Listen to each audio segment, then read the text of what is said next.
Who is in charge? A secret society, perhaps?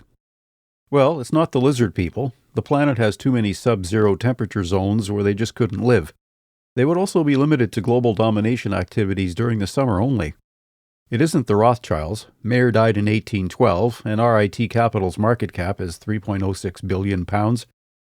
They used to own a lot of real estate around Buckinghamshire.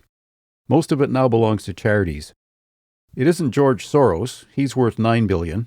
It isn't Israel. Their GDP is $497 billion. That puts them at number 28 on the list. It isn't shape-shifting aliens, or aliens who don't shape-shift.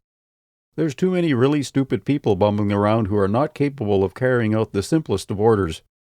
It isn't Adolf. He was born in 1889. Stalin and Mussolini are dead. It isn't Russia. They're painfully aware that if they didn't have nuclear weapons, they would have to deal with the $800 billion a year war machine. That's why they mention nuclear weapons at least, twice every day. It isn't the church. They're more interested in settling lawsuits for past psychopathic transgressions at this point in their existence. It isn't the Knights Templar either. They were screwed over by King Philip IV and Pope Clement in 1312. If they're in charge, they're playing one of the best games of hide-and-seek ever. It isn't a secret group of industrialists. You couldn't have that many Type A personalities in a room without all of them trying to play the I'm in charge card. Nothing would ever get decided. It isn't the U.S. We wouldn't have Russia or China on the world stage if the U.S. had its way.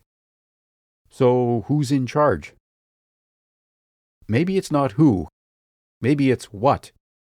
How about toxic personality disorders are in charge? Greed is one of them. Greed tends to show itself as short-term gain for long-term pain. Permanently ruining farmland that could have been and has been used for hundreds of years in order to dig up coal that can only be used once is a perfect example. Governments systemically skimming money from not rich people and handing it to a few rich people is another example. It will backfire. Again.